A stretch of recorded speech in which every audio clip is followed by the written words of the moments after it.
French fries वाली की सफलता। नीतांजलि एक गरीब औरत थी जो सरहानगढ़ कहकर एक पुराने गांव में रहा करती थी। उसका पति कुंदन कुछ महीनों पहले ही मर चुका था और उसके कांधों पर उसके दोनों बच्चे बिट्टी और रघु की जिम्मेदारियां होती हैं। वो एक छोटा सा ढाबा चलाती है जहां वो खुद ही खाना पकाती और सारा काम खुद ही संभालती। उसके ढाबे का फेमस आइटम होता है फ्रेंच फ्राइज। लोग उसके फ्रेंच फ्राइज की और बाकी खाने की खूब सराहना और तारीफें करते। वाह, मजा ही आ गया। मतलब इतनी अच्छी तो आलू की सब्जी भी नहीं लगती जितनी ये तेल में तले हुए आलू की लकड़ियाँ यानी कि फ्रेंच फ्राइज लगती है। हमने शहर के बड़े बड़े दुकानों में फ्रेंच फ्राइज खाए हैं, लेकिन नीतांजलि जी, आपके हाथों में पता नहीं वो क्या जादू है। इतने लजीज और लाजवाब फ्रेंच फ्राइज। क्या कौन सा सीक्रेट इंग्रेडिएंट डालती है आप इसमें? जरा हमें भी तो बताएं। आप लोगों को पसंद आया, धन्यवाद। और इसमें मैं कोई गुप्त पदार्थ नहीं डालती, बस खाने को प्यार से और स्नेह से पकाओ, फिर चाहे वो करेला ही क्यों ना हो, वो जरूर स्वाद देगा और हर किसी की जबान को खुश कर देगा। वाह, क्या उच्च और नेक विचार है तुम्हारे बेटी। एक अकेली माँ होकर भी तुम अपनी घर गृहस्थी, बच्चे, काम सब एकदम बखूबी संभाल लेती हो। सच में ये सब वाकई में काबिल तारीफ है। सब कुछ अच्छा चल रहा होता है। नीतांजलि के ढाबे पर आए दिन भीड़ कम ही नहीं होती और लोग दूर दूर से नीतांजलि के ढाबे का खाना खाने आते। लेकिन एक रात अंधेरे की आड़ में कुछ आदमी आकर नीतांजलि का ढाबा तोड़ने फोड़ने लगते हैं।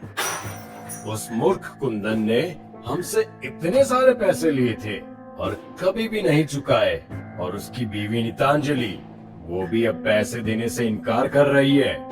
कह रही है कि वो उससे भी बहुत परेशान करता था पैसों के मामले में। अब बस इस ढाबे को तोड़ फोड़ कर ही हमारे मन को शांति मिलेगी। ये सब देख उस कुंदन की आत्मा को बड़ा ही दुख हो रहा होगा। बस यही तो मजा है। तीनों आदमी ढाबे को पूरी तरह तोड़ फोड़ कर चले जाते हैं। इस सब को अगले दिन देख नीतांजलि बहुत दुखी होती है और फूट फूट कर रोती है। अब मैं क्या करूंगी? मेरी रोजी रोटी चली गई। मैं खुद तो भूखी रह लूंगी, लेकिन मेरे बच्चे बिट्टी और रघु का पेट कैसे पालूंगी?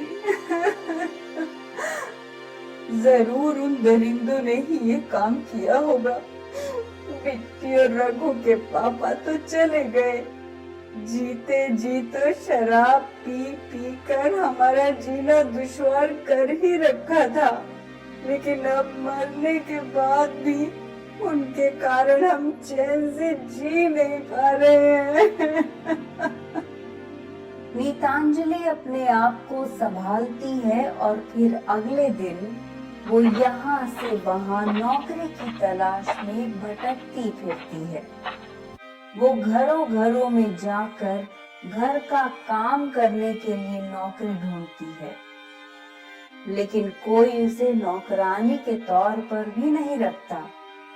अब नीतांजलि निराश होकर एक पेड़ के नीचे बैठ जाती है। ना जाने क्या होगा अब। सुबह से शाम हो गई, पूरे गांव में नौकरी ढूंढी, लेकिन एक जगह ऐसी नहीं है जहां कोई काम मिल पाए। हे भगवान जी, अब आप ही कोई उपाय बताओ, कोई रास्ता दिखाओ। मैं आपसे विनती करती हूँ भगवान। तभी नीतांजलि की नजर सामने लगे खाद्य पदार्थों के ठेलों पर जाती है, जहां खाने के लिए ग्राहकों की लंबी कतार लगी हुई होती है। उसे देख नीतांजलि के मन में भी एक ख्याल आता है, क्यों ना मैं भी अपना कोई ठेला खोलूं? मेरे हाथों का बना फ्रेंच फ्राइज ही मेरे ढाबे पे सबसे ज्यादा बिकता था और गांव के सभी लोग उसे बड़े ही चाव से खाते थे, क्योंकि वो एक शहरी पदार्थ है। हाँ, यही एकदम मस्त तरकीब है। नीतांजलि घर जाकर अपने लिए एक ठेला बनाती है और बर्तनों को और बाकी सामान को सेट करके वो बाजार में जाकर आलू के फ्रेंच फ्राइज बनाती और चटनी संग लोगों को परोसती। लोग तो उंगलियां चाटते ही रह जाते। उफ, क्या टेस्ट है, बढ़िया से भी सुपर डुपर बढ़िया।